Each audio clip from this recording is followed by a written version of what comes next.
Crossroads of the Ozarks. It's the OGs of podcasting, PID Radio. Welcome. I'm Derek Gilbert. Hi, I'm Sharon Gilbert. And boy, your voice is really raspy this morning. Yeah, well, there are some advantages to the ongoing autoimmune issue. Yeah, I can't sound speak much gravelly. lower than, yeah, it's a sort of a Lance Henriksen sort of sound I'm going for. So, Not the beef. Yes. Welcome. It is Saturday, August 16th, 2025, and we appreciate you allowing us to join you today. However you're consuming the podcast, whether it's your favorite podcatcher, we are available, of course, wherever fine podcasts are sold, which is just an old commercial line. Actually, you don't have to pay for the podcast. It is all free. And, of course, through our mobile app, which we encourage you to download, gilberthouse.org/app, available for iOS, Android, Amazon, Kindle Fire, Roku, Amazon Fire TV, Google TV, Android TV, and Apple TV. All of those, just go there, look for the Gilbert House Ministries app, or just go to gilberthouse.org/app and follow the links. And by the way, we are coming to you from our home, from the living room. Once again, the dogs are sleeping, allegedly, and we'll see how long that lasts. But we would normally be doing this in the barn at our podcast desk, but at the barn that you guys helped to renovate. So thank you again and again and again for that. Yes. But because mobility is a bit of an issue for Derek even now, on the days that when we don't have to go out there, we don't. It's just one less thing to worry about for me. Mm-hmm. Because if he were to fall, he takes medicine so he doesn't clot. Right, so right, it could yeah. be an issue. The Plavix would be an issue. So anyway, we just find it easier to do it in here. But again, the barn is there. We will be putting it to good use this coming week. And so we will glad be. that We we got have some that. guests coming in, and we are thankful for that. So again, I want to thank everybody who helped us build the barn, renovate the barn, and those of you who donate. It's because of your donations that everything we've ever done, everything we will continue to do, is available to all of you for free, underwritten by your donations. Absolutely. And that's why we want to make content available at no charge. All of our video archives going back to 2005. By the way, there was one episode of the Bible's Greatest Mysteries that somehow did not encode correctly on the server, so that for the Roku, Fire TV, Apple TV version, or if you try to watch the video through the app, the L.A. Marzulli episode of the Bible's Greatest Mysteries, Sign of the Serpent was the title, only went about 12 minutes out of 28. Okay, so why are we surprised by this? Yeah. And let's face it, Principalities and powers trying to shut up L.A. Well, it does seem like that sometimes. Yeah. I did replace that, though, so that has been fixed, and thank you to the sharp-eyed viewer who caught that. But we've been trying to put as much of the archives up there through our app as we can, and again, to prevent them from being pulled down by one of the free services that we use online to share video content. I've got some work to do yet on the View from the Bunker episodes, 2011 through 2016. Still got to get those years in there. But our earliest episodes of PID Radio, 2005, so 20 years we've been at this, those are available. And so, again, you can download those from gilberthouse.org/app or pidradio.com/app. Either way works. Lot to talk about today, and of course we will get to the OG report at the end. Yeah, which, the old people report. The old is geezer coming up. report as we discuss what's going on. Before we get to that, I just came across, I was just looking at the news, and I just shared this on X. There is continuing flooding in Pakistan, and 220 people, as of today, have been killed. That is... It says here, flooding in a northwest Pakistani district has killed at least 220 people.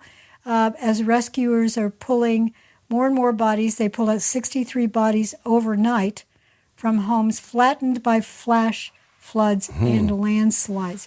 Some of those landslides are bringing down tons of mud and rocks upon houses. Yeah, we Americans tend not to pay attention to those things. If the stuff isn't happening here, it doesn't seem to matter to us very much, which is sad. Yeah. But other parts of the world are getting affected by these things. And no, it's not due to climate change. No, these sorts of things have happened throughout history. They get seasonal rains over there. Right. And it could be that that's what's going on. As of June 26th, 541 people have been killed in these. And it doesn't make the news very often. No. And I think that's a shame. Worth paying attention to. I know that Jamie Walden, who we're going to see this coming week at the Remnant Rising Conference next weekend, which, by the way, is why there will be no PID radio or Gilbert House Fellowship next weekend. I hear lots of dancing around in inside the other room, the. so I will be back. Yes. Let's see. Yeah, it is. There have been a lot of earthquakes around the world, and including some in some random places here in the United States, places that don't normally get earthquakes. So Jamie's been tracking those, and earthquakes in diverse places or earthquakes in various places. One of the things that Jesus said to watch for, as one of the signs in Matthew 24, he said to keep an eye on and then look up because redemption draws near. And, oh, look, our dogs draw near. Grace and Glory, the rescue dog. And you are, well, let's see. I got to turn the receiver so I can see it. Yes, you are. Grace she is a burr collector out there in the yard. I don't know what we got growing out there, but she is. Well, here's the thing. If you live anywhere close to us and you love to garden, come out to our place. You are welcome to do all you want because with our various health issues, my eyes, I'm not allowed to. I'm just now trying to start dusting, and I can only do wet dusting. Yeah. In other words, the dust doesn't fly around. Right. But if I do anything out in the yard, lots of dust from the ground and pollen and other debris and it can get into my eyes, and if it causes an infection, it's a big problem. It's bad enough anyway, but so right now I can't do that. Derek is very difficult for him to go out and do this. So consequently, this year, a lot of weeds have grown up that we would have pulled in the spring. Right. But now they're nice and big, and they're getting to where they've developed their fruit, so to speak, and that fruit contains burrs and Spanish needles. Yeah. As you sang earlier, silver burrs and Spanish needles. Yeah, we have a soundtrack that runs through our lives. Both of us. We tend to. Yeah, you hear a phrase with a certain cadence to it, and it reminds us of a song, and so we sometimes will sing it at the same time. Yes. So yeah, it's kind of tricky out there. So when Grace comes in from the yard, we have a brush that has it. One side is sort of like pinhead, and the other side's a regular brush. Yeah. So the long sort of it's very gentle, but it goes through and it pulls those burrs out. So, but it takes a little bit of time. And she enjoys being brushed, and she does. It was kind of funny because earlier in the week she went out one time. I let them out just before I was going to go to bed, and she came back in and she was covered. She was covered, and then she got brushed for like 10 minutes, and she was just enjoying it. It's like, oh, this is so great. So the next night, and I had joked and said, I'll bet you're going to start doing this on purpose. Next night, once again, we need to go out. We absolutely need to go. And of course, they're out there 10, 15 minutes, come back in, and once again, covered with burrs. So yeah, I think she's figured out the cause and effect. If I go through these plants, Mom or Dad will brush me thoroughly. I noticed that there are a number of formulae that have been written on the whiteboard in the other room, and it's if this, then this. Yeah. And it's conditional clauses in all sorts of paragraphs and lots of math. I didn't know that they could do that. I didn't know they could reach the whiteboard. Yeah. Or that they could hold the little things. The step ladder, I think, from the... clearly. Yeah. So anyway, Grace, we'll get the rest of those off you later. Except for that one. Yeah. Anyway, well, the big news, of course, was of the last couple of days, other than, of course, the tragic deaths in Pakistan, the big summit in Alaska. Trump and Putin meeting at a U.S. air base in Alaska. And it's interesting seeing the range of responses, which just reminds us that the media is not now, nor has it ever been, unbiased. That is a myth that grew up in the wake of World War II and Walter Winchell, and the media is unbiased and fair. No, the media has always been biased one way or the other. Yep. And you have to sort of triangulate on truth by reading stuff that you might disagree with so that you're not getting all your information from an echo chamber. Well, I will say this now. I've said it many times on this program, that if you do not have an X account, it's the new name for Twitter in case you're wondering, X is a wonderful place because you get a lot of variety in opinions. It tends to be a little conservative, but there are a lot of even conservative voices that are disagreeing with one another and trying to analyze. It's a really good way to get a variety of opinions. If you're only on Blue Sky, or you're only on Truth Social, or you're only on Gab or Facebook or whatever, you're less likely to see a wide variety of opinions. X is wonderful. Yeah, that's exactly right. Truth Social is MAGA. Mm-hmm. It's basically Trump supporters, because that Truth Social is Trump's own social media outlet. Gab is what you would call probably Christian nationalist, to the point where when you post anything pro-Israel over there, you're probably going to get some pushback. Yeah. Blue Sky is the far left echo chamber, where the people who felt unsafe after Elon Musk bought Twitter, turned it into X, like, I can't handle it anymore. They're letting conservatives actually post. So they all went to Blue Sky. But you're right. X is sort of more in the middle, probably leans more right than left. But it is, if you're going to find a place where you can get a diversity of opinions, that's the one. It's now the number one news source for a lot of people. You get a lot more breaking news there than you even get from the websites of actual news operations. And that is why in some parts of the world, as events emerge, it's been shut down. Yeah. Because if you are part of an organization that's trying to protest against a dictator, for instance, then you will find that your opinions are not allowed to reach the rest of the world. It is... So again, getting back to my point, the diversity of analyses that are coming out about what took place in Alaska range from Trump's Alaska gambit was a masterstroke of diplomacy. Of course, that's coming from conservatives, and then on the left you've got it was total failure because he came out without a deal. Nobody expected a deal. At least I didn't. No, nobody. This was number one meeting of probably going to be several. Yeah. It was the only ones who are being that critical and saying there was no deal and so Trump failed are that's coming from the left, because they can't stand that Trump might actually succeed in anything.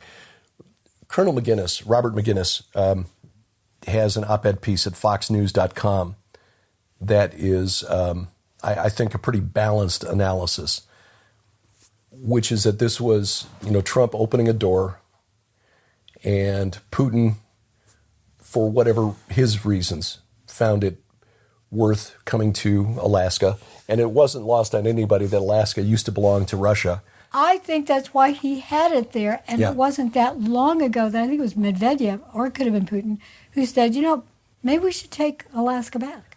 Yeah, well, good luck with that.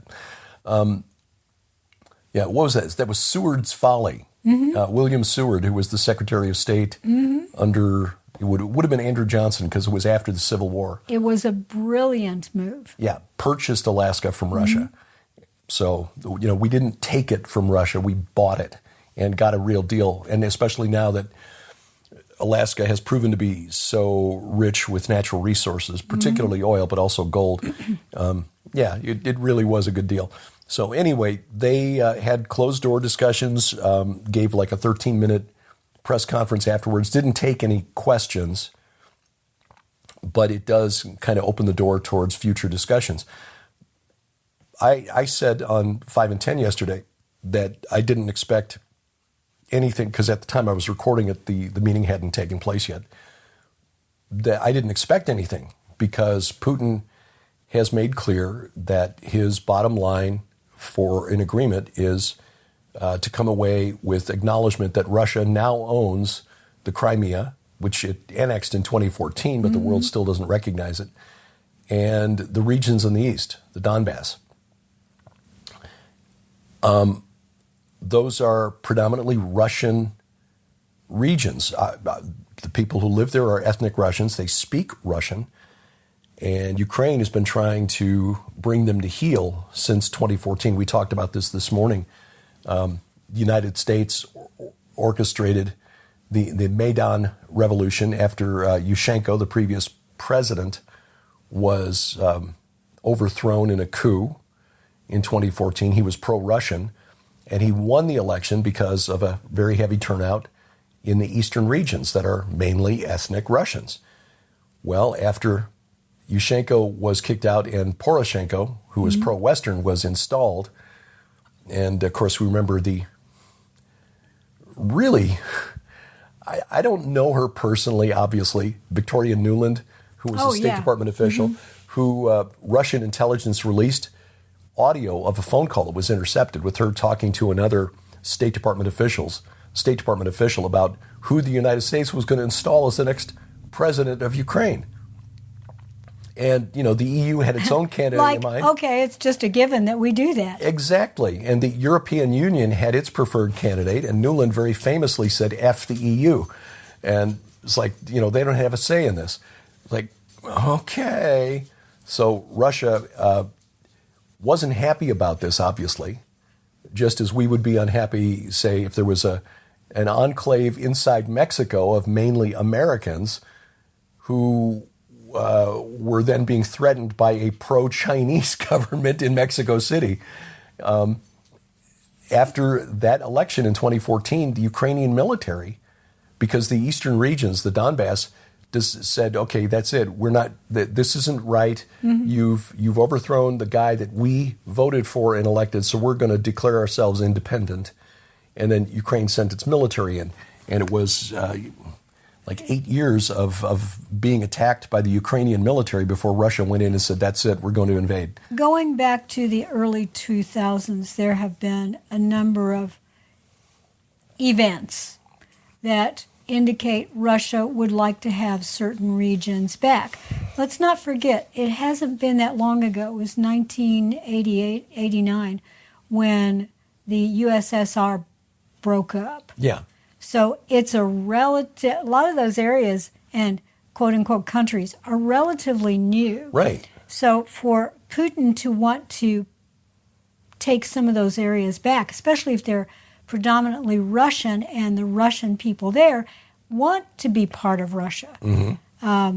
You can kind of see that, but that goes back to the George W. Bush administration, right, and into the early 2000s, and into the Obama administration. Right. So it is not party-driven. No, it is not. In fact, one of the things that shocked me when I was hosting the daily secular talk radio show on the conservative talk station back in 2006 was discovering that the Orange Revolution of 2004 in Ukraine had been backed by the Open Society Institute, which is George Soros's regime change organization, and the OSI had been funded by the United States Department of State under George W. Bush. I know. Well, so Lori, do you want to go outside? Is that why you're staring at me? Are you tired of hearing politics? You want to go outside? I think Grace is happy to lie here and just get her belly rubbed. Come here.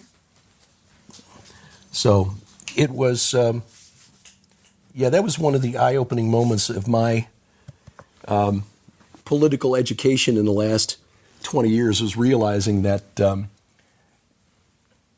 it is not left or right in the United States. It's deep state, or it's not, let me put it this way, it's not Republican Democrat, because they are both, at least until Trump came along, both sides controlled by the globalist deep state. And the Open Society Institute of George Soros being funded by the allegedly conservative Republican administration of George W. Bush. She's not moving.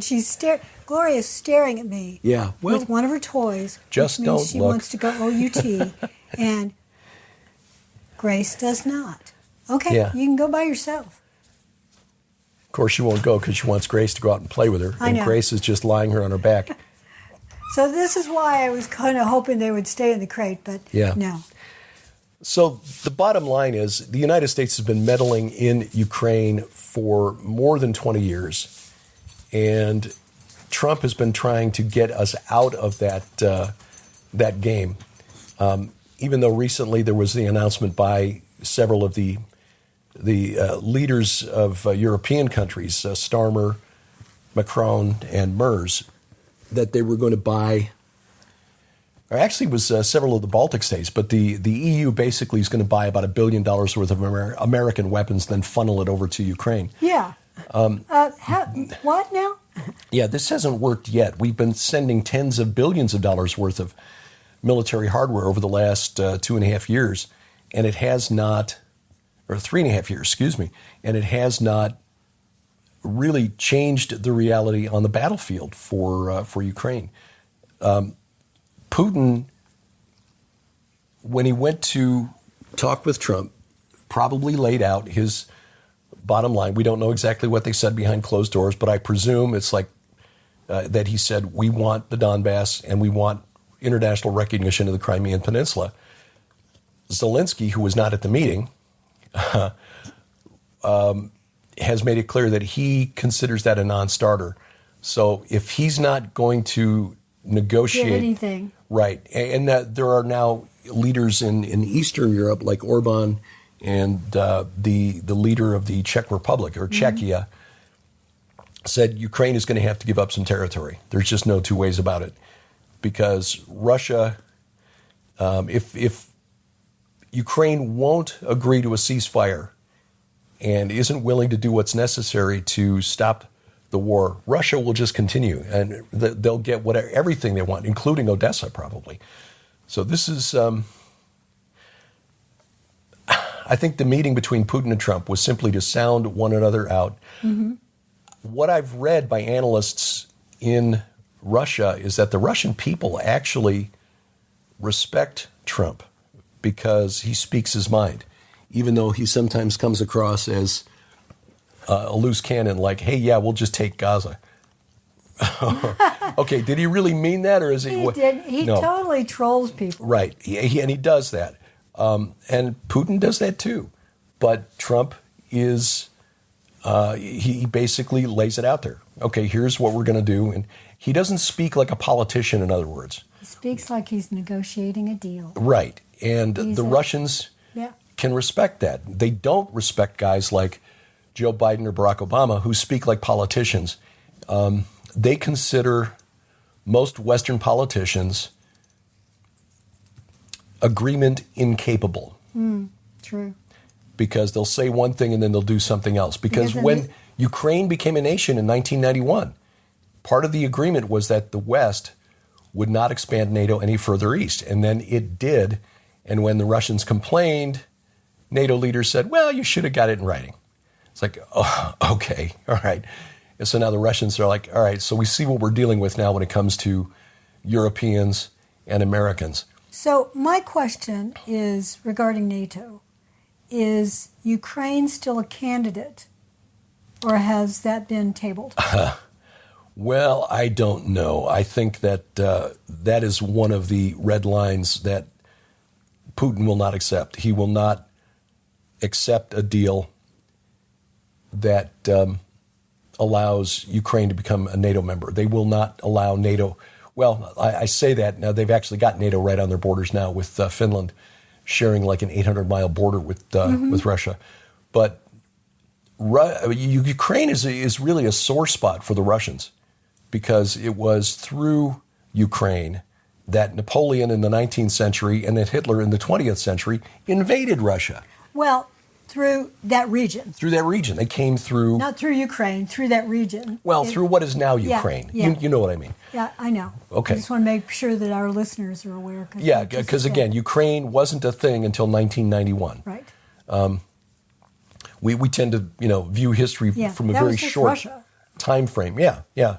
In fact, my German ancestors, my mother's side, came from what is now Ukraine, emigrated from there in the 1890s, and their birth certificates said Russia. In fact, my dad's side of the family, my great-grandfather, we now know as Gilbert instead of Gilbert, spelled the same way as that goofy WWE wrestler back in the day, or was it WCW, whatever. Anyway, it came from Finland, or Sweden, rather, Sweden. But getting back to NATO. But his birth certificate says Russia. Yeah. So anyway, I don't think allowing Ukraine into NATO is going to work for Putin. I think he's going to want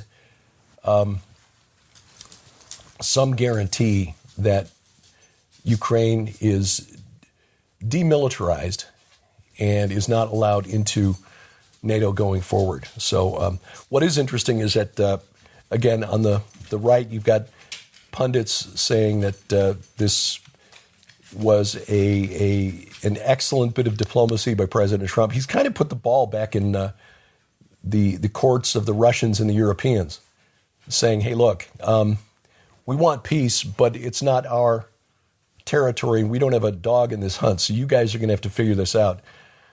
But on the left, you got people criticizing him. Well, Boris Johnson, who played a really...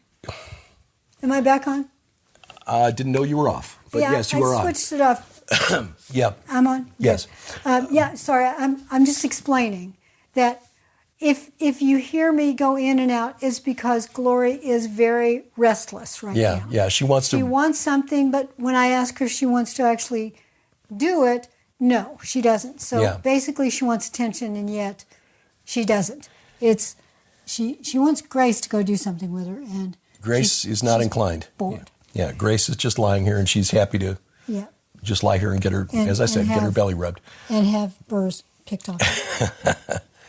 So because anyway, it gets her attention. Yeah, I apologize for that, but it's the downside to being in the house with the dogs with you. So maybe next time we do this, we might just see if we can leave the dogs alone for a little while and go out in the barn. Boris Johnson traveled from London to Kyiv. We love our dogs, by the way. We do. We just understand it's like having toddlers. Yeah. Traveled from London to Kyiv a few months into the war, and when it became clear that Zelensky was prepared to accept a ceasefire, and this was early on before Russia had captured the Donbass, Johnson talked him out of it and essentially said, look, NATO's got your back. We'll make sure that you get everything you need to win this war. And so Zelensky walked away from the negotiations. And now here we are years later, and you've got tens of thousands who've died. You've got a lot of infrastructure in Ukraine that's been smashed. And Boris Johnson just wrote an op-ed piece for the Daily Mail. Headline, quote, "It's the most vomit-inducing episode in all the tawdry history of international diplomacy, but it will have taught Trump this vital lesson." Trump came away basically, again, putting the ball in the court of Russia and the Europeans. You guys are going to have to figure this out. And I think that's the appropriate way to approach that. Yeah. I mean, we believe the Ukrainians have a right to self-determination. But it is interesting that we in the West are willing to say, hey, Kosovo, you can self-determine and secede from Serbia and chart your own path forward. South Sudan, you can secede from Sudan and chart your own path forward. But when it comes to the Russians of the Donbass, no. You guys need to stay with Ukraine and let the Ukrainians pass laws outlawing, for example, the Russian language in schools and things like that. Yes, I know. Sorry. It's convenient how we apply these rules of self-determination when they benefit the West, but when they hurt Russia, they don't apply. You know, in a way, and this is a very, very unwieldy, but it comes to mind since I'm in the middle of this. When you are President Trump and you're trying to deal with serious things in your own country, you're trying to make America a functional country again, to where the citizens have preference and the citizens have safety and a good economic, stable economy that gives them, young people, a chance to get a job and maybe even create their own company one day. Entrepreneurism. But at the same time, you've got a couple of dogs that come over to Trump and they insist, one of them especially, insists on being noticed and having her way. And the other dog just wants to lie there and be scratched by Trump.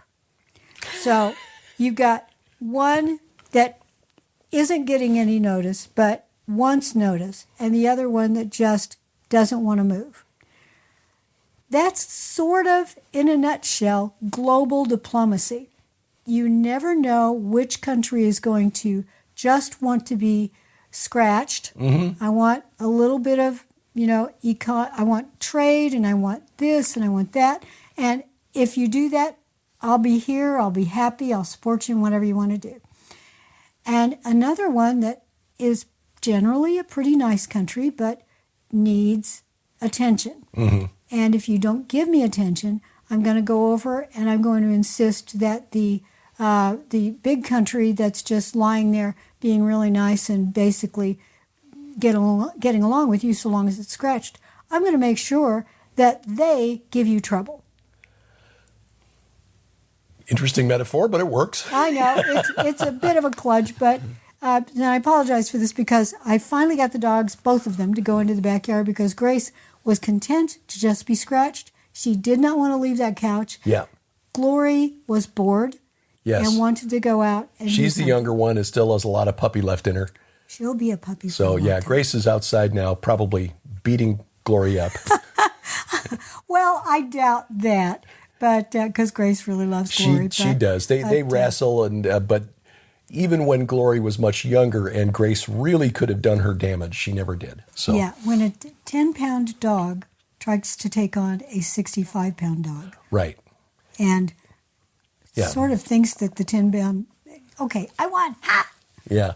Grace has been, it's like, okay, well, I'll just let her think that. But global politics, they are tricky. And PID Radio, what we try to do here is not only tell you the things that you can, well, frankly, you can find out on your own if you want to dig deeply.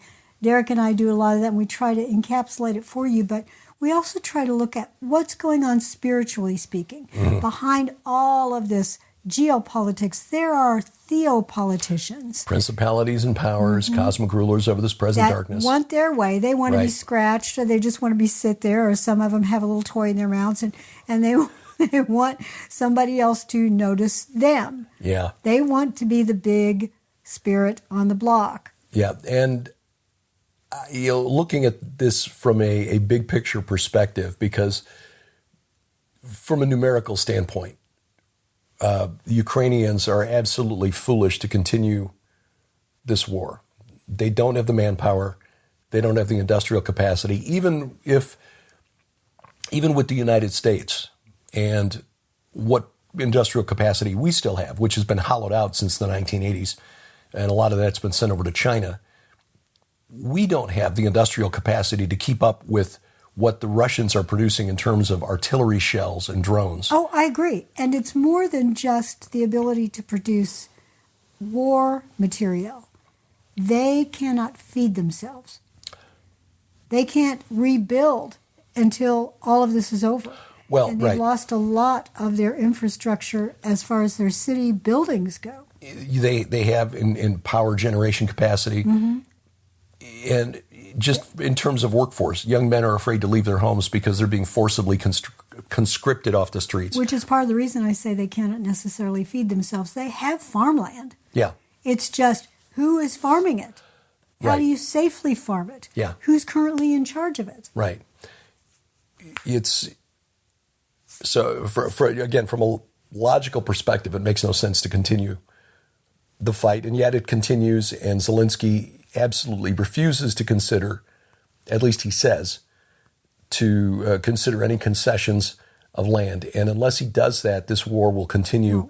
And again, Russia is just going to keep grinding away. This is the war of attrition, the way the Russians have set it up from the beginning. Western commentators are saying, well, this shows and I have no doubt that the Ukrainians fighting for their homeland are fighting bravely.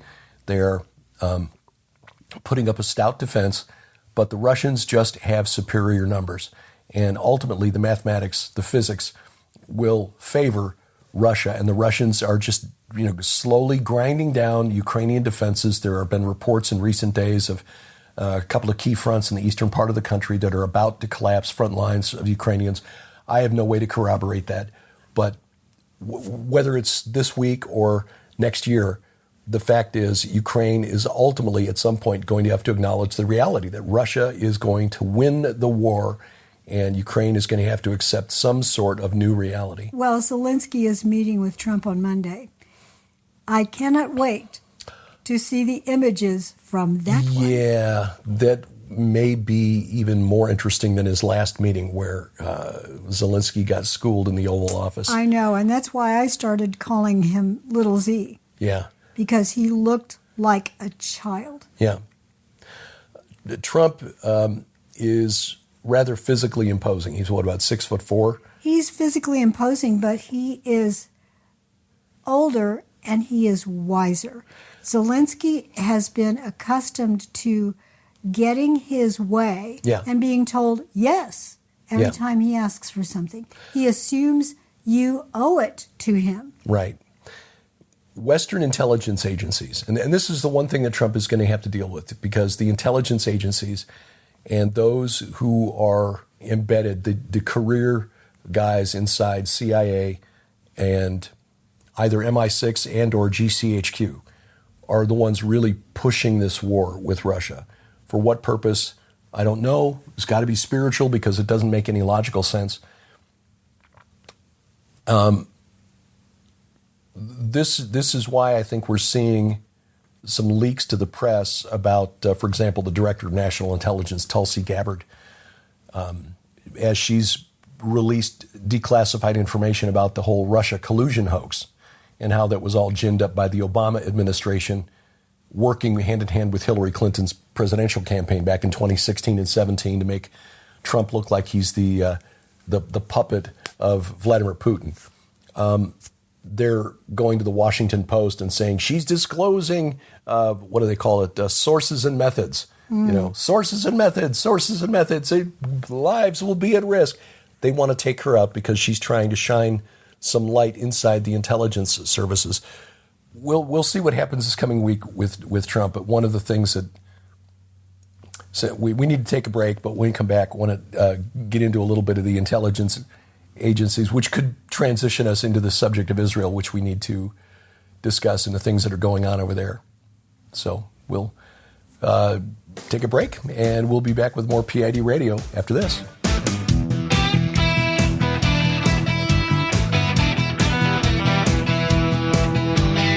You were born on a battlefield. Now, see where this long war began and where it ends. Israel. Join Derek and Sharon Gilbert in the Holy Land this October, where you'll see things like this. Jerusalem. Israel's Stonehenge, Gilgal Rephaim, the Temple Mount, Joshua's altar, Shiloh and the red heifers, and the gates of hell. Join Derek and Sharon Gilbert in Israel October 19th through 30th, 2025. This is not the typical tour of Israel. For information and to reserve your place on the 2025 Gilbert House Tour of Israel, please log on to gilberthouse.org/travel. That's gilberthouse.org/travel.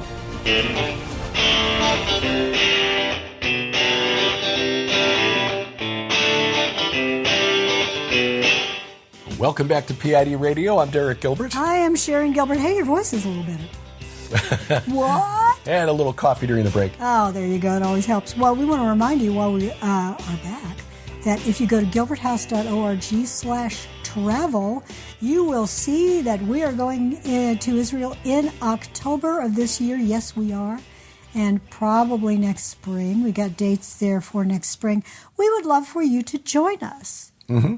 You can find out more at the website there. We've got a sample itinerary and a place where you can click over to the Lipkin Tours website and reserve your seat on the bus. It looks like just one bus this year. Mm-hmm. And that actually is not a bad thing, because that means we will all be together through the whole tour. When we've had 2 or 3 buses, we don't get to meet everybody. We don't spend equal amounts of time with everybody, because to keep, just logistically, it's easier when you got the same people sitting in the same seats on the bus. It's easier to tell if somebody's not there. Well, and here's the other thing. Because the locations we go to don't always allow all of the buses to go there at the same time. Right. Sometimes the 3 buses or 2 buses will have different schedules for a day.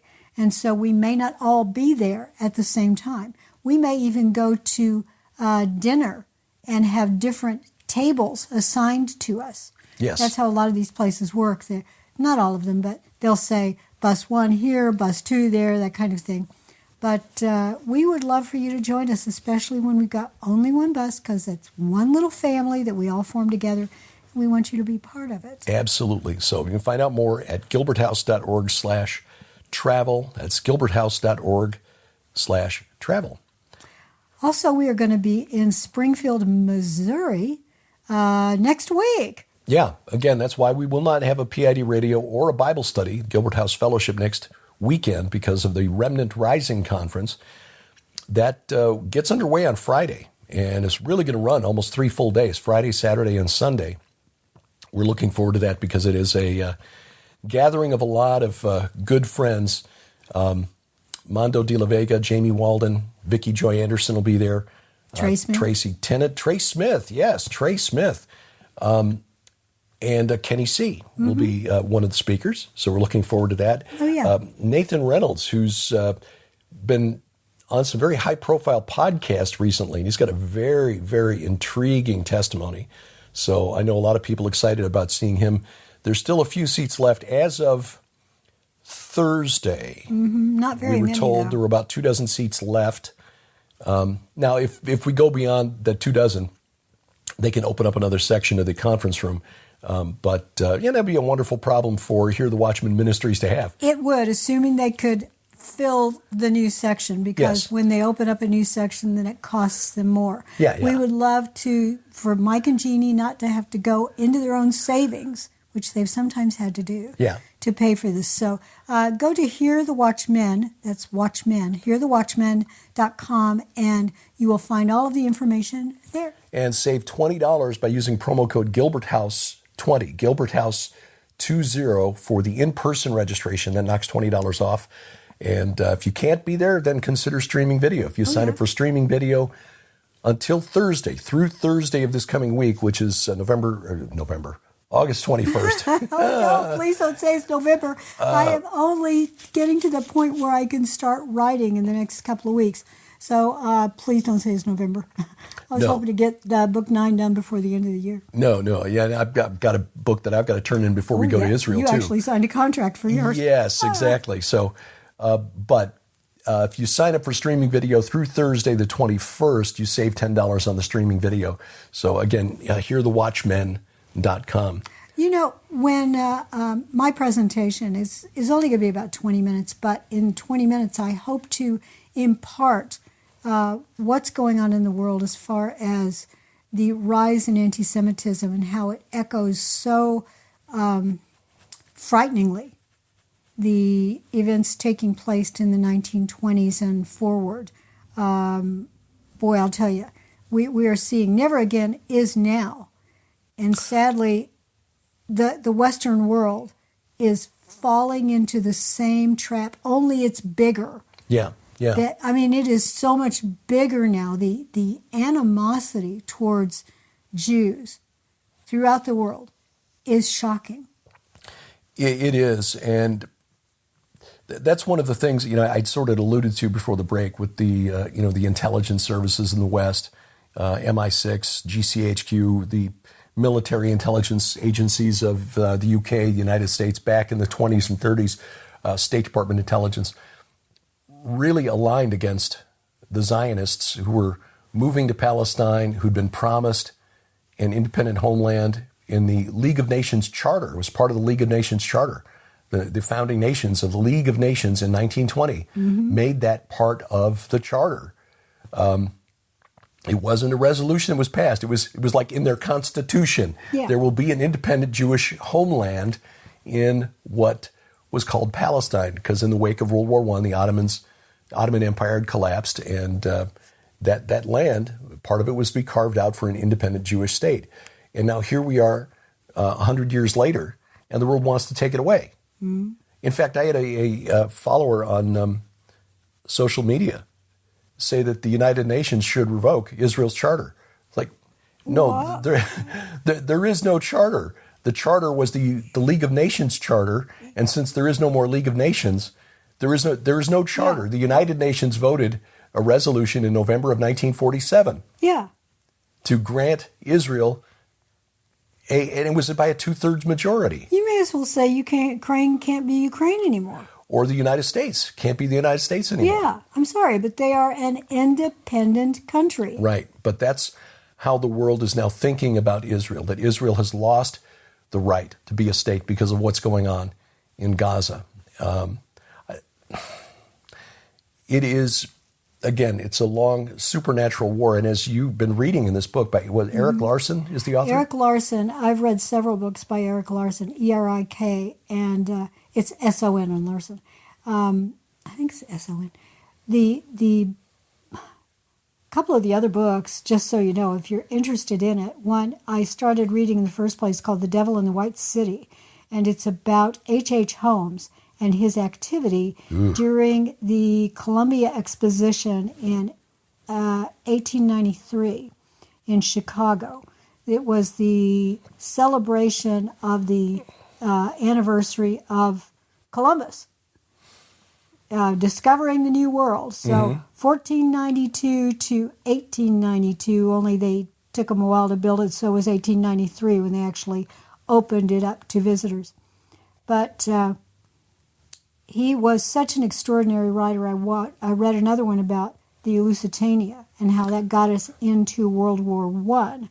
And now I'm reading the book that is about essentially it follows the U.S. ambassador to Germany in 1933. And it's nonfiction. His books are all nonfiction, but they're written so well you get drawn into it. He has original sources, diaries and letters, things like that, other biographies. And he follows the Dodd family and their arrival in Germany. Mr. Dodd was a professor, so an historian who was from sort of a lower class family in the South in Virginia, and he wasn't considered worthy of the ambassadorship to Germany by those who turned it down, because President Roosevelt had offered the position to about a couple of dozen others, and they'd all turned it down. It reminds me of Queen Elizabeth I trying to get somebody to be the Lord Protector or whatever it was, the head of Ireland. And nobody wanted to go because, well, the Irish, they were just hard to get along with. Well, Dodd finally took it, and he wanted to live modestly, so he wasn't considered worthy as far as class. The fact that he didn't want to live on the largesse of the ambassador's residence, I guess, slush fund, whatever. He wanted to pay for everything. He even took his old Chevy car over there with him. So he took his wife, of course, and his 2 children who were over 20, and so adult children, and how they interacted and learned the truth of what was going on. Because in 1933, the Western press were primarily favorable in their coverage to Germany and the way Germany was interacting with Jews and communists and and gypsies and various groups that were considered inferior. Undesirable. Undesirable. As I said, the Western press was primarily saying, oh, everybody's treated so well over there. The Jews are just happy and they love being there and this and that, when in fact that's not what was going on. 1933 is when Hitler became Chancellor of Germany. And I highly recommend the book. I'll get the name of it here for you in a minute, but it shows the lead up to violent, rabid, open, shameless anti-Semitism, to the point where they now become a lesser human being. In fact, they're not even human. And we're just going to put them into a concentration camp. We're going to stop beating them in the streets. We're just going to shove them away, out of sight. And then you nice German, Aryan people won't have to worry about them ever again, because we're going to get rid of them. Yeah. And like they were cockroaches. Well, like they were pests. Yes. Similar to that Black Mirror episode with the which you've used in a presentation as to illustrate how we dehumanize the others, those who we don't want to share space with. We dehumanize them and turn them into cockroaches. The book, by the way, is In the Garden of Beasts. Oh, thank you. Love, Terror, and an American Family in Hitler's Berlin. And again, Larson is Larson, Eric Larson. The title actually comes from a very well-traveled and important part of Berlin. It's called the Tiergarten. That means the garden of animals or the garden of beasts. Tier is the word for zoo, so it's the zoo garden or the zoo place. And the zoo was adjacent to it, which is how it ended up getting its name. But very important. It had a park there. It was sort of like Central Park with a zoo attached, only in Berlin. 1933 was the year that Hitler came to power. Yeah, people may be a little surprised to think, it was like, how is it the American press could be so blind? But 1933, and you've written and given presentations on this as well, the eugenics movement here in the United States is what was adopted by the Nazis for its own movement to try to purify the genetic pool of Germany. Yeah, it was copied. The genetics eugenics movement over here, that was considered so healthy.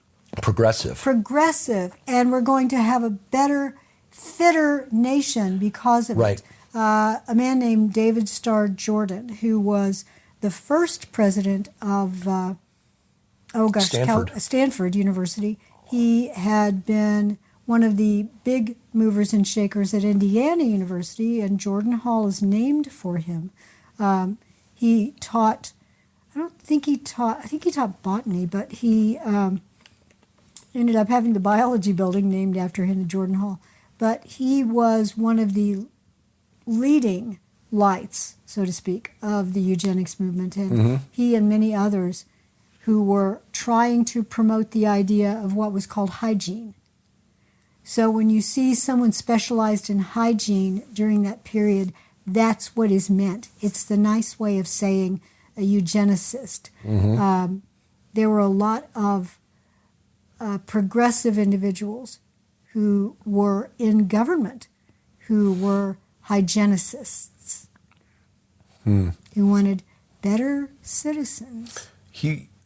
Jordan was an ichthyologist. Oh, that's what he was. That's right. And he was president of Indiana University from 1885 to 1891 before becoming the first chancellor at Stanford, which was 1913. He took over there. But, it's bizarre that somebody whose research specialty was fish would then deem himself an expert in human genetics. And according to the wiki, the book of all knowledge, which for me it's like using AI to do your research. It's a good starting point, but don't trust it for everything. And always check the sources. Right, exactly. That's what you do. You go to the research or the citations and look up the sources. He argued that cattle and human beings are governed by the same laws of selection. Yeah, and that was how the early eugenicists saw it. In fact, they would bring in cattle experts in in breeding. Yeah. And they would say, how do you breed a stronger bull? Yeah. Well, now let's apply that to humans. And listeners may be surprised, but if you go back, you do a search online for the fitter families, just do that phrase, fitter families, America, you'll find that there were county fairs and state fairs 100 years ago that would have displays of fitter families. This is what the ideal American family should look like. It was really what the National Socialist Party just took that model and developed it further, took it through to its logical conclusion. It was, there were entire lists of undesirable traits. Drunkenness, poverty. I mean, things that are just part of, frankly, some are aspects of human sin, some are aspects of society. It has nothing to do with your genes. Yeah, if you're poor, it's because you were genetically inferior. If you're an alcoholic, likewise. If you're feeble-minded, right. There were women who were unknowingly sterilized in, I think it was North Carolina, until the 1970s. Yeah. This continued well beyond what most of us realize until you start digging into this. But it was particularly in Hitler's Germany directed at the Jews. It also occurred here in the United States among Indian, Native American populations. Yeah. And I have said this before, I happen to know of a case that occurred in the 1970s in Indiana because I was involved in that discussion. So it was still going on until then. Yeah. I voted against it. Let's just say that. Yeah. But, and I can't remember, to be honest with you, I think it was still performed, but it was a young woman who was behaving in what was perceived to be promiscuous activity, a patient who was feeble-minded, if you want to put it that way, and it was considered the last thing we want is for her to conceive a child. So, yes, these things are going on. And so in Hitler's Germany, 1933, he came to power. He and the brown shirts were, think of the home guard with attitude, baditude, that, and given a lot of power. Yeah. So these were guys that weren't necessarily fit, but they were Aryan German, and they might have been unfit, but they were given a uniform and a gun and told, go out and patrol the streets. And they did. Yeah. And they brought their own biases with them.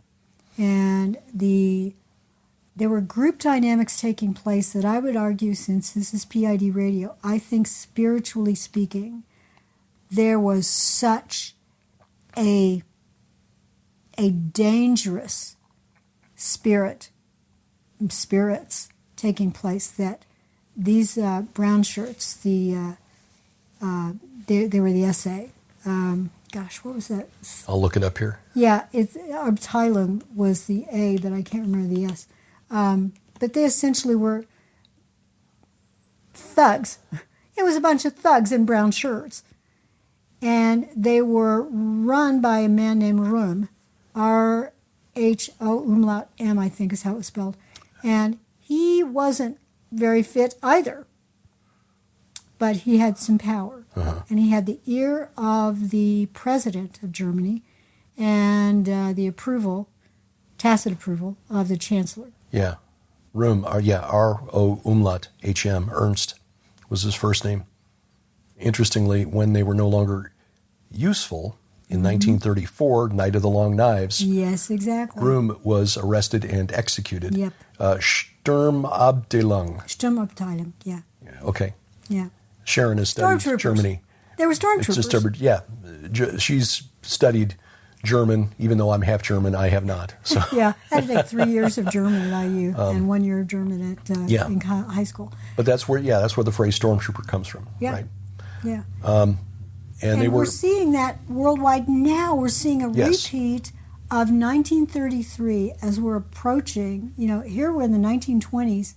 Well, in the 1920s, that was sort of when Hitler and the whole Nazi Democratic Party, the National Democratic, they were not Democrats. Mm-hmm. And the National is where you got the Nazi part. Right, it was right. And they were angry about the reparations demanded by the West after Germany lost World War I. And so Germany had no money. Everybody was trying to, find a loaf of bread just to eat. And people were unhappy. Along come a few rabble-rousers, the beer hall bunch, who get enough people listening to them that they start to get a crowd, and they become an organized party, and then they start to get some people with money who want to sponsor them, and think spirits coming along and working in their lives and seeing you're not happy and you're very special. That's why in the Red Wings song, I'm writing Hitler as a boy, 5 years old, being told, you're special, and this is why you didn't die. He nearly drowned. Yeah. He was saved by a friend. And later on, the friend was asked, do you regret saving him? Yeah. Yeah, that's one of the big questions you see in science. In a river at 5 years old. It's one of the big questions you see occasionally asked in science fiction circles. If you could invent a time machine, would you go back and do this? Yeah. But as you've been describing the events of 1933 through the eyes of William Dodd and his family, you're right. We're seeing these same things repeat 90 years later around the world. In fact, there's a retired UK Army officer, British Army Colonel Richard Kemp, who just wrote, or just said in an interview that things have gotten so tense on the streets of the UK that the UK is on the verge of civil war, and it's a strange alliance of the hard left and Islamist extremists. Now, people have been conditioned here in the United States to think of the National Socialists as hard right, but in fact, socialist is in the name. They were, in fact, socialists, not right or conservative, libertarian-leaning conservatives. They were, in fact, government control of the means of production. The main difference is that under a fascist society, industry may be privately owned, but you cooperate with the government or else. Whereas under a communist system, the government owns everything. But that's really the main difference. We are seeing the left collaborating with Islamists and taking to the streets. The only thing that really those two groups share, Queers for Palestine, come on. The only thing that they share with the Islamists on the street is a hatred of Jews. And why is that? Because God said he would bring them back to the land and that they yet have a role to play in the end times. For groups like that think you're little, okay, sir, putting on your dress and going out and protesting for Palestine, I challenge you to go to Palestine. I guarantee you they will teach you a new skill. They will teach you how to fly. Yeah. Oh wait, you didn't fly. Yeah, well, that's on you. It is really astonishing is watching the way the world's attitude towards Israel has changed since October 7th. Over the last, it's almost 2 years now, it's 20 months, that it feels like now, for a matter of weeks, that the world was sympathetic to Israel. oh, you poor people, you lost 1,200 citizens and you've got 250 that have been kidnapped and taken away. Oh, this is awful, this is terrible. But your response needs to be measured and proportionate. And you need to make sure that the water is still flowing and the electricity is still on and that you're feeding. Israel is in an impossible position because they are expected to literally protect the people that Hamas is hiding behind, which means that they are thus protecting Hamas. By sending in food aid, it's been known for more than a year and a half that Hamas is intercepting and hijacking that food aid and then reselling it on the black market to fund its terrorists, to make payroll. And that is continuing to this day. I mean, you can't win for losing, as the saying goes. It's like, okay, well, United Nations won't take the 900 truckloads of food that is just sitting here baking in the sun. And what was the temperature in the Jordan Valley the other day? Hit 125 Fahrenheit. Yeah, it was an all-time high. Yeah. Not quite that hot in Gaza, but still really, really hot. So you've got all this stuff sitting in boxes out there baking in the sun. The United Nations won't touch it because the UN is in bed with Hamas. So they're dropping food aid in there. And, a 17-year-old kid tragically finds himself being crushed underneath a pallet load, which is probably a ton of food dropping right onto his head. Exactly. This is heavy stuff. And anyone seeing it come down, they're excited that there's food. And I want to get at it before anybody else does. Yeah. And if you misjudge, you wind up in a bad situation. A balcony on a building got taken out by a pallet load of food coming down.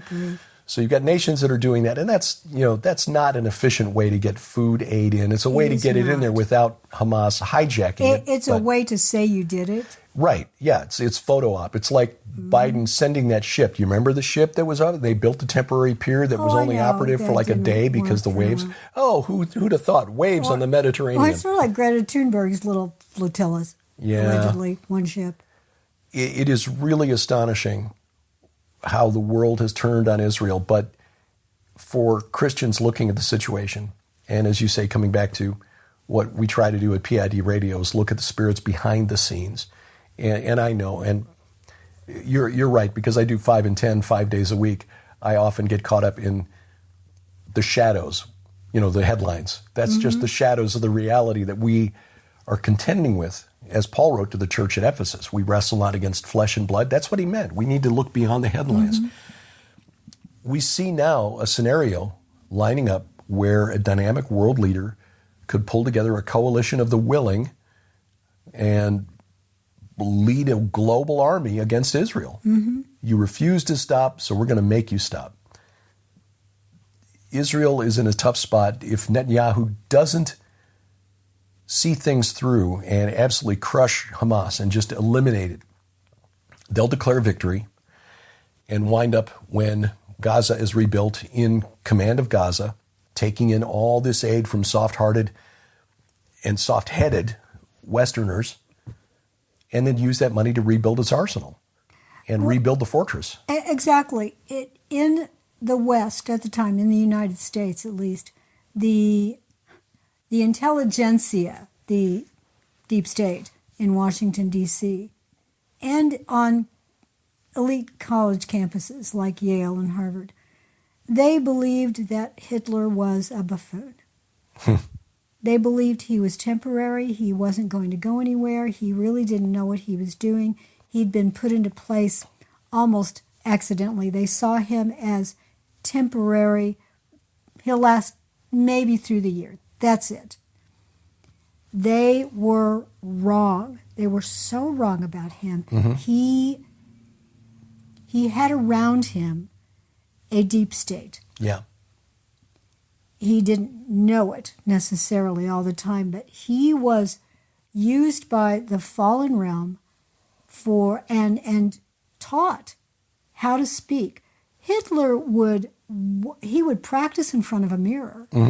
And he got the hand motions right, and he got the face right, and the way he was going to say a particular phrase exactly right. He was an actor in many ways. Performative. Exactly. But he was saying what many of the German people wanted to hear, that we're special, that we are going to show the rest of the world, that we're going to shake off the shackles in which the West has put us. We are going to rise from these ashes like a phoenix, and we are going to take the rest of the world. We're going to set the rest of the world on fire, and we will control it for 1,000 years. Yeah. They believed it. A millennial reign, right? It was a cult.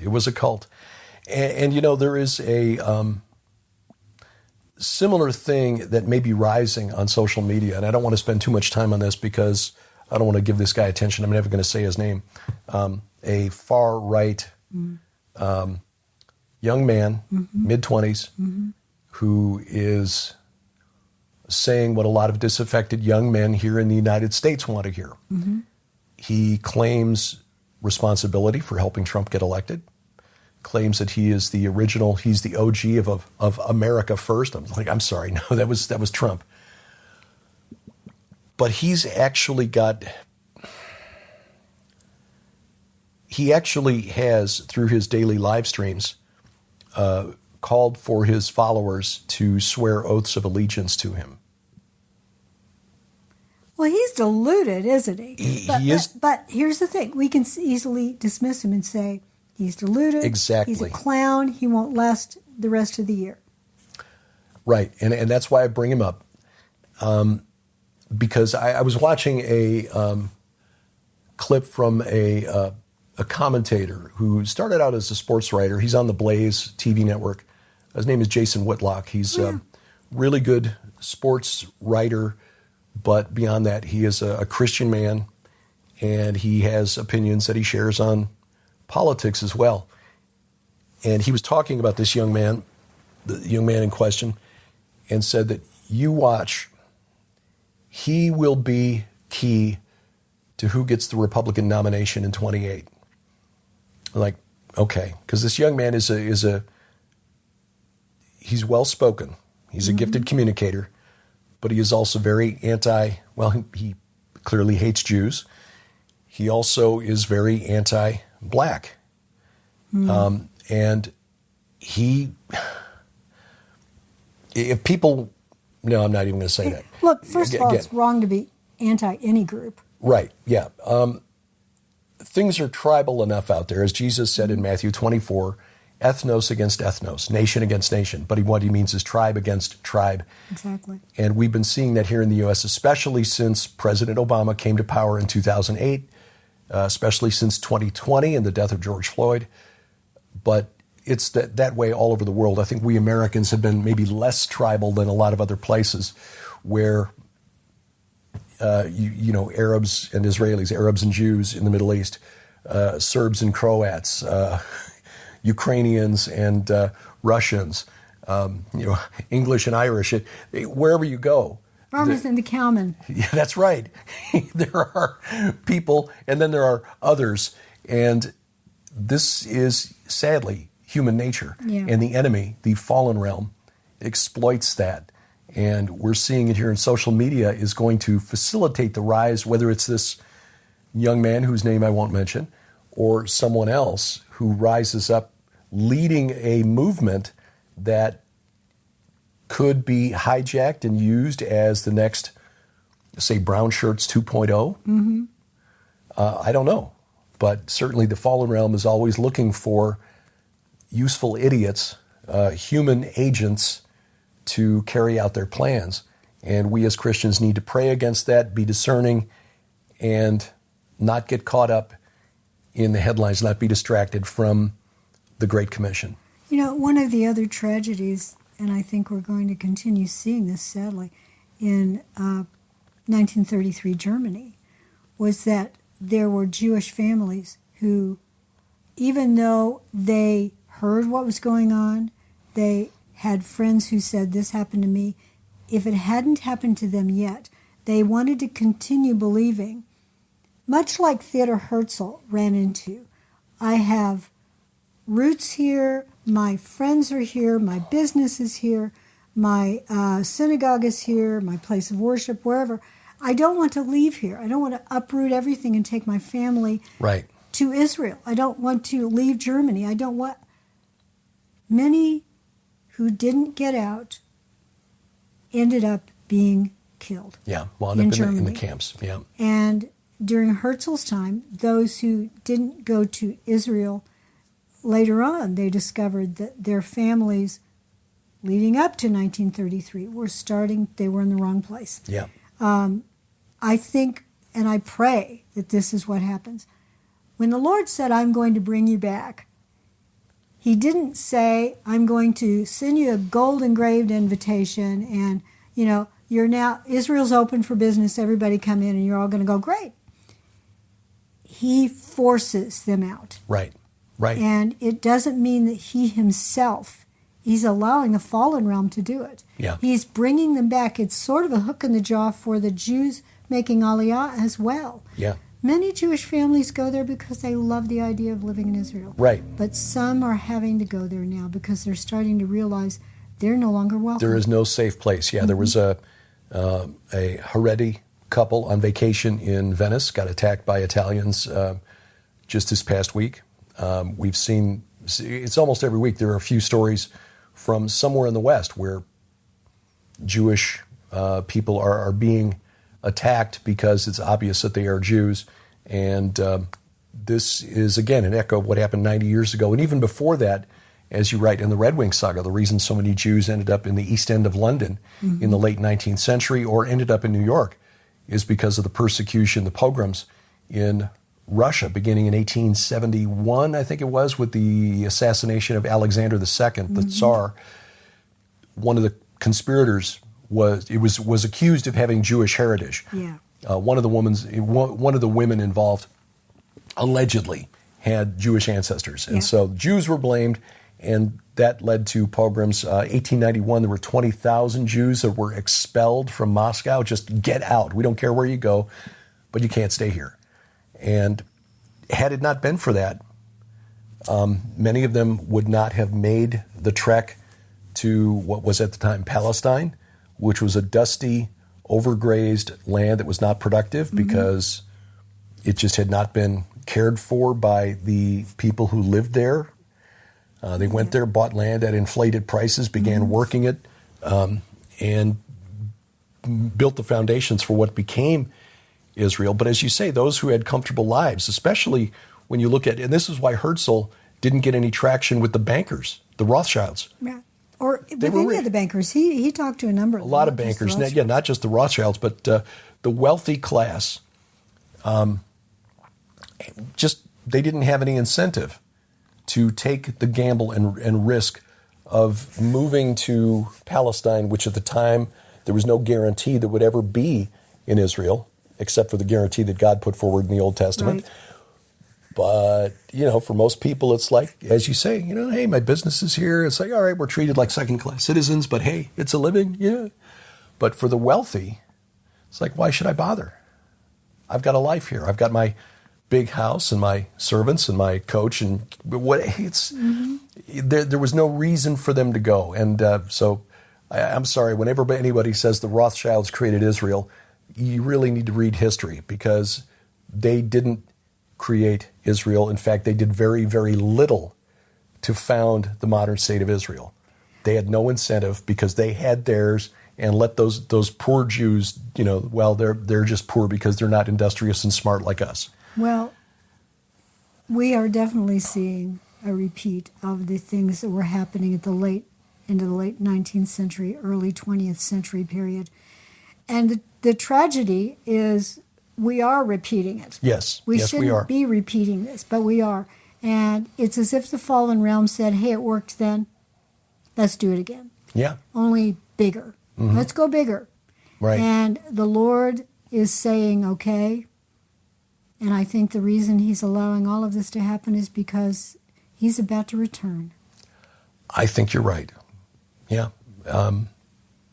Never again is now, but the Lord is saying never again.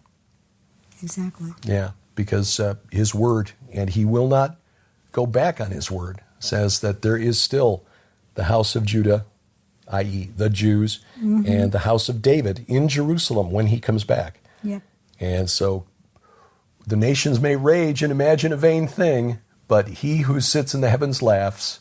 The Lord holds them in derision. Hallelujah. So, and when our Lord comes back, that's the real millennial reign. amen. Amen. As our friend Joel Richardson titled his book, When a Jew Rules the World. Love it. So, yeah, I'm going to be talking about that up in Springfield, Missouri. So if you're going to be coming to the Hear of the Watchman conference, I will be discussing that. Derek will be talking about your War of the Watchers, I think. War of the Watchers, yeah. It's essentially a version of a talk I've given a couple of times this year. I've been refining it as I go. But it will be a subset of the book that I'm working on and how what is playing out right now globally, but the book will focus on what happens in the land of Israel, because ultimately the fallen realm wants to take back Israel and specifically Jerusalem, because Scripture says, for example, Psalm 132 verses 13 and 14, God says, he will dwell in Zion forever, for I have desired it. If the fallen realm and their followers can take it away, then they make God a liar. And that is something they want to, and of course they want to eliminate the people that, as Paul wrote in Romans chapter 11, God has not abandoned those whom he foreknew. Exactly. So, yeah, that will be the talk. The War of the Anakim continues to this day. The War of the Anakim, the summary of the conquest of Canaan in Joshua 11. When you see the map of where the Anakim lived and what the world wants Israel to give back for an independent Palestine, it will make your jaw drop. And now the Old People Report. Brought to you by Gold Bond Powder. That stuff is really great. Oh, I tell you. Rabbit. I had 2 doctor's appointments this week. So, yeah, it was interesting trying to get all the work 2 done. doctors, Gilbert. Yeah. The homeopath, naturopath, and the my primary care physician. Things are moving in the right direction. I have been tracking my weight through all of this. In fact, I went through this last night, and it's just been since middle of May when I started on the protocol with testosterone, which is not strictly to build muscle, although that's a side effect. It's because testosterone, they have found, regrows the myelin sheath, which is like the insulation around the nerves. And that's what my immune system has been attacking. I started in mid-May, so just about, June, July, 3 months ago, at about 177 pounds. And I'd been as low as 172. I know, which skinny. was like high school weight. Yeah. And once I started on it, because I can track the date, it was like the 16th of May when I started on the testosterone. And almost immediately, next day up a pound, next day up 2 pounds, next day up 1.5 pounds. But just was gaining a pound a day, but it's come back as muscle. So I'm getting around more easily than I have been, starting to see some ability to move my feet again. It's still very, very, very, very small movements, but that's better than nothing at all, which is what I had at the beginning of the year. So, And it hasn't gotten any worse, so that's good. It hasn't gotten any worse, and so things are moving in that direction. My homeopath, Dr. Matthew Sams, who's been a guest on Skywatch TV, he's contributed presentations to some of the virtual conferences. He's now started me on some supplements to improve the blood flow in my feet, because when they get cold, they turn a really striking shade of purple. So that may also help with the regrowing of the myelin. You're getting proper, oxygenation and blood flow down there. That will help. So anyway, things seem to be moving in the right direction, and that is an encouragement. And my eye report. Still have dry eye syndrome. Going to be dealing with that for the rest of my life, probably. Probably secondary to Sjogren's. We'll find out when I see the rheumatologist in November. But had the second eye surgery for the cataract, and that is now gone. I've got implants in both my eyes now. I am panoptic all over the place. And I can see really pretty well overall. I don't wear reading glasses anymore. I can see pretty well to drive without anything. So Do have to wear sunglasses, of course. Those of you who've had your cataracts out, you know the rules. But in order to make sure that I don't get any infections, I have to make sure I don't get around dogs who've been out rolling in the grass, and you have to be very careful dusting in the house. Oh, what a shame. And I know, it's terrible.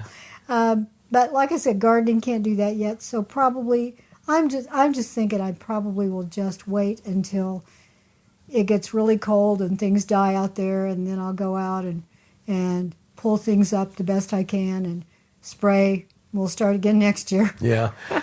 We're getting to an age, and this is something that we've discussed, between the two of us privately, where just due to physical limitations, it's mainly a balance issue because I can't use my feet to adjust when my weight shifts, which is why I've got to keep one hand on the cane. It's hard to do yard work when you've got one hand on a cane all the time. Very difficult. But we may be getting close to a point where you have to look at living in a condominium or something, where external maintenance and yard work is done by somebody else. Gold Bond Acres. Oh, yes. Free Gold Bond for everyone. There we go. Yeah. So anyway, it's just one of those things. You start looking at life and realize, there's some physical things. Mm-hmm. But thankfully, we're still able to think, speak, write, and we will continue doing that as long as we can. As long as we can. And again, we appreciate your support so much because it really has made a huge difference this year. It has been a year of some challenges because a lot of this stuff came on last year until last fall when I complained to my doctor, got the vascular testing that discovered the abdominal aneurysm. I thought, okay, just the weakness in my lower legs is just me getting older. And okay, neuropathy in my feet, okay, that's, just an age thing. Didn't realize that there was something going on, an autoimmune issue that was a little more. And then you had the surgery for your aneurysms. It sort of kicked it into high gear. Triggered my immune system to go into overdrive. So this year has been a bit of a challenge that way physically, but I will say this, because of the protocol and the added muscle that's come back, the 20 pounds has come back on in different places than it left. It's like, the handlebars that I've had for years. It's like, okay, now it's down here in my calves. You're turning into Popeye. Yar. I'm not concerned with making it in Israel. Back in the spring, I thought we may have to cancel our Israel tour. But we're going. We've got our itinerary. We've got our tickets. We've got our visas. And we will be there, God willing. We'll see how we do. And that will, I think, determine what we do next year. But we do have dates for a 2026 tour. If you want to make this note very quickly, it's not on the website yet, but it's April 26th through May 5th. And Judd Burton, Doug Van Dorn have agreed to join us over there, the Iron and Myth Tour. But we'll see physically how I keep up. But we had folks who were in their 70s and 80s who've been with us in the past and have kept up. So I'm confident that with the Lord's help, I will make it. And that is a big change from where I was even 3 months ago. You can go sit down on a rock and teach. Yeah. Well, as I said, if Moses can make it tromping around the desert for 40 years with a staff, I can make it a week and a half in Israel with mine. And we pray you can join us. And we are grateful for all of your prayers and your support. You sent us wonderful notes and letters, and it means a great deal to us. It does. We know many of you are going through things too. You just can't come on here and give your old people report or your young people report. That's right. Some of you are young and you're dealing with stuff. That's right. And sometimes it's a health issue that you just didn't see coming. Yeah. It's either cancer or autoimmune disorder, or you're in a situation that is dangerous for you. Some of you are living in homes that are filled with mold. Yeah. The Pecks just found out that their house has mold in it, and that may be one of the factors contributing to Nathan's return to the hospital. So keep them in your prayers too. Yeah. So life comes at you, and it's just a reminder that we are not guaranteed another day. So we just need to make sure that we are right with the Lord, because that is the only assurance we have for the rest of eternity. Tomorrow, our Bible study returns. We will continue in 2 Kings, and tomorrow evening, We talk the Iron and Myth crew, Brian Kadala, Dr. Judd Burton, Doug Van Dorn, talking about the book of First Enoch. Yeah, I know. Episode 43. We finally, it's more than 3.5 years in, we finally get to First Enoch. About 3.5. That's an interesting period. It is, yes. By the way, we have Iron and Myth T-shirts. That we will have them with us in Springfield at the conference, as well as the Armored Sheep, the Gilbert House TV, the GHTV shirts. PID Radio. PID Radio shirts. Yeah. And we'll have some hats and mugs and all kinds of goodies. Yeah, so please join us. If you're going to be there, come up and say hello. And until next time, I'm Derek Gilbert. I'm Sharon Gilbert from Grace and Glory, who are very good in the crate. We love you guys. Bye-bye, everybody. PID Radio is produced by Gilbert House and released under Creative Commons Attribution Non-Commercial No Derivatives 4.0 International License. Follow us online, Twitter @PID Radio, or the PID Radio page at Facebook. Join us each week for our online Bible study, the Gilbert House Fellowship, online at gilberthouse.org.